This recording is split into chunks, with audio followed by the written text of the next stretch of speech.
Hello everyone. आज मैं अपने पुराना विषय पहलवान की ढोलक कहानी के अर्थ ग्रहण संबंधी प्रश्न और उत्तरों पर चर्चा करने के लिए आपके समक्ष आई हूँ। पहला पैराग्राफ, जाड़े का दिन से शुरू होकर अंधेरा और निस्तब्धता पर समाप्त हो जाता है और इस पर आधारित पहला प्रश्न है, लेखक किस तरह के मौसम का वर्णन कर रहा है।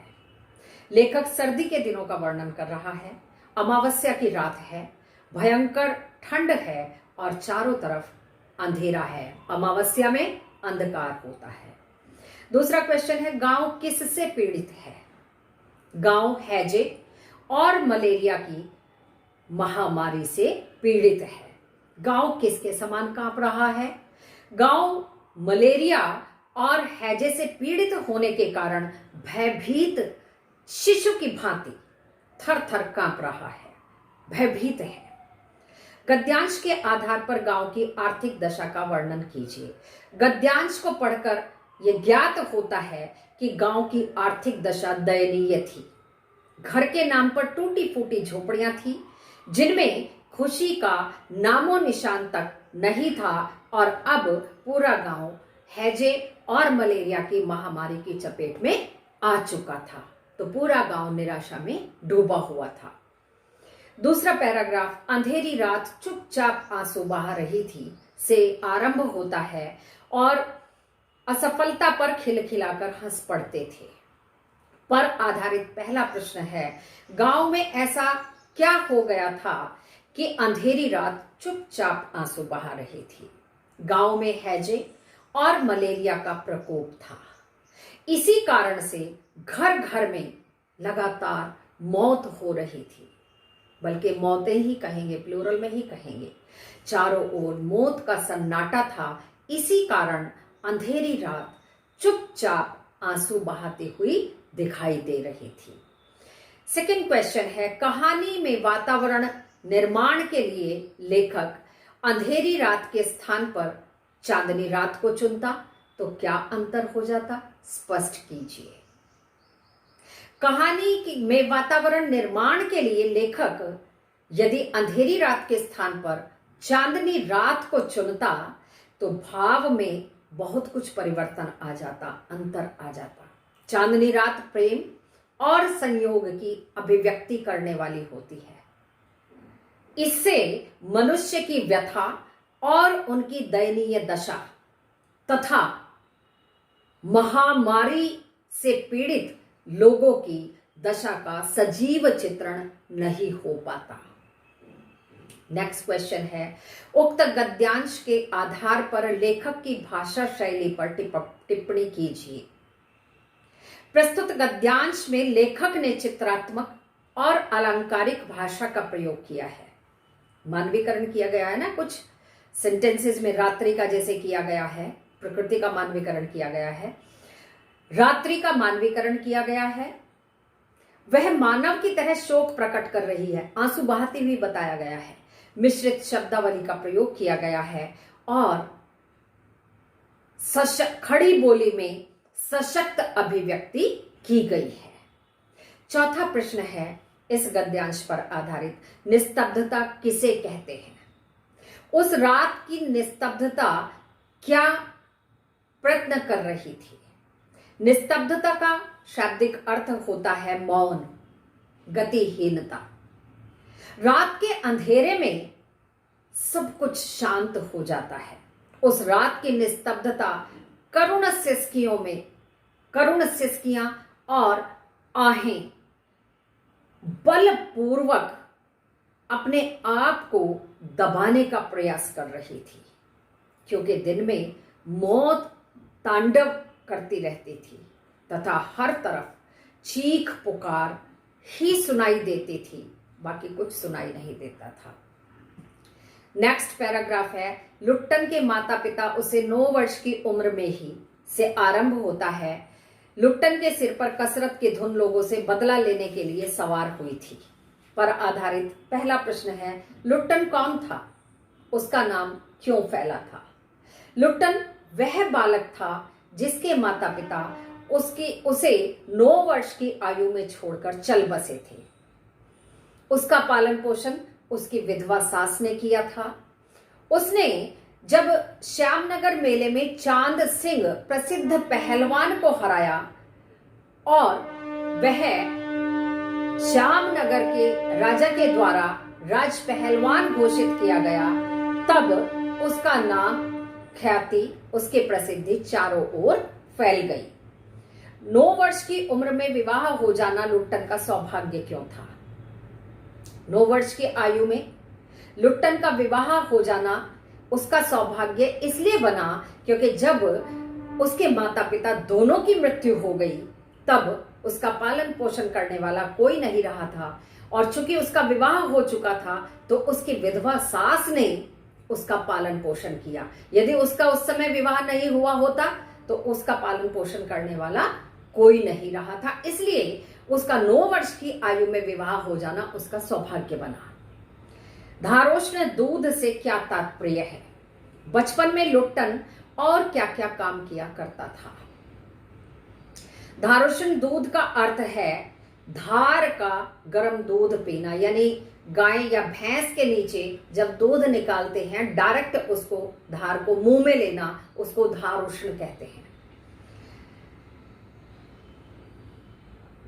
लुट्टन बचपन में सास के यहां रहता था, गाय चराने का काम करता था और कसरत भी खूब किया करता था, तो वह डायरेक्ट वही धारोष्ण दूध ही पिया करता था।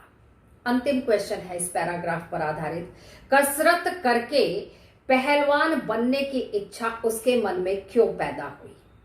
लुट्टन की सास को गांव के लोग तरह तरह से तकलीफें देते थे, उस पर अत्याचार करते थे, उसका अपमान करते थे। वह उनसे बदला लेना चाहता था और इसीलिए उस छोटी सी आयु में, किशोरावस्था में ही उसने अपने मन में ये दृढ़ निश्चय कर लिया था कि वह बड़ा होकर पहलवान बनेगा और इन सब लोगों से, उसके सास पर किए गए अत्याचारों का वह बदला लेगा।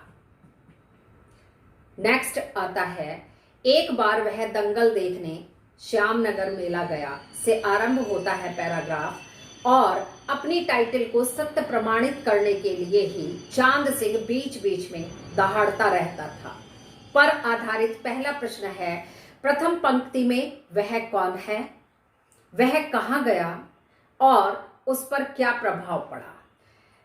प्रथम पंक्ति में वह लुट्टन सिंह पहलवान है, वह श्यामनगर मेले में दंगल देखने गया, वहां पहलवानों की कुश्ती और दांव पेच देखकर उसमें भी जोश भर गया और उसने चांद सिंह पहलवान को ललकार दिया। सेकंड क्वेश्चन है, बिजली उत्पन्न होना का आशय बताइए और इसका क्या कारण था? बिजली उत्पन्न होना का अर्थ है प्रबल जोश उत्पन्न होना, जो कुश्ती को देखकर लुट्टन सिंह पहलवान के मन में और तन में हो गया था। जवानी की मस्ती और ढोल की ललकारती हुई आवाज ने लुट्टन की नसों में जोश भर दिया था और वह चांद सिंह को ललकार बैठा। शेर का बच्चा कौन था? उसने यह टाइटल कैसे प्राप्त किया? शेर का बच्चा पंजाब का प्रसिद्ध पहलवान चांद सिंह था और उसके गुरु बादल सिंह थे।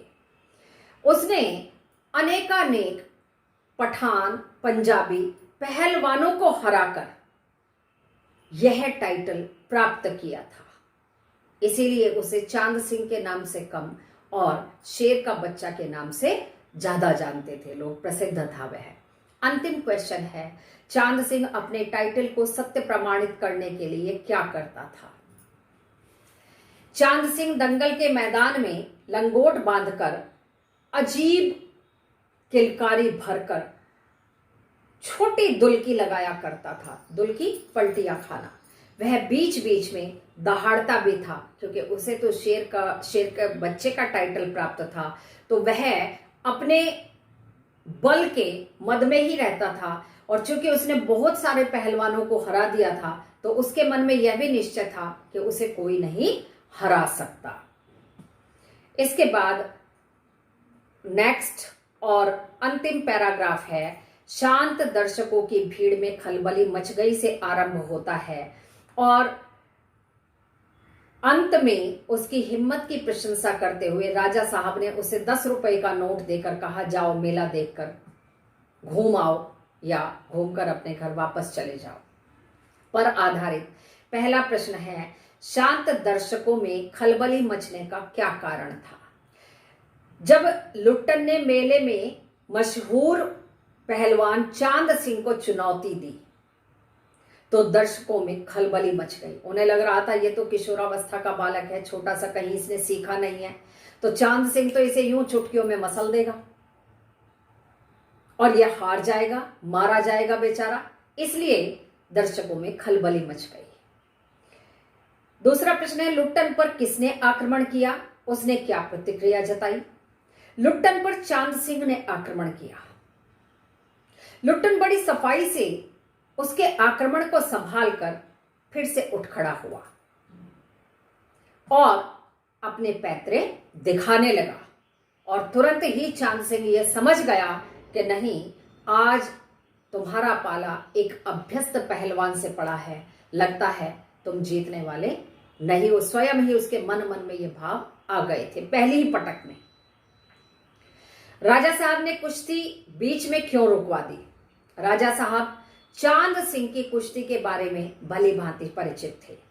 वह पहले ही शेर के बच्चे की उपाधि प्राप्त कर चुका था। लुट्टन पहली बार दंगल लड़ रहा था, इसलिए राजा साहब ने कुश्ती बीच में रुकवा दी कि चांद सिंह तो अच्छा अनुभवी खिलाड़ी है और कहीं ऐसा ना हो कि बिना वजह ये किशोर अवस्था का नया पहलवान मारा जाए, तो उन्होंने कुश्ती बीच में रुकवा दी थी। अंतिम क्वेश्चन है आज का, राजा साहब ने लुट्टन को क्या नसीहत दी?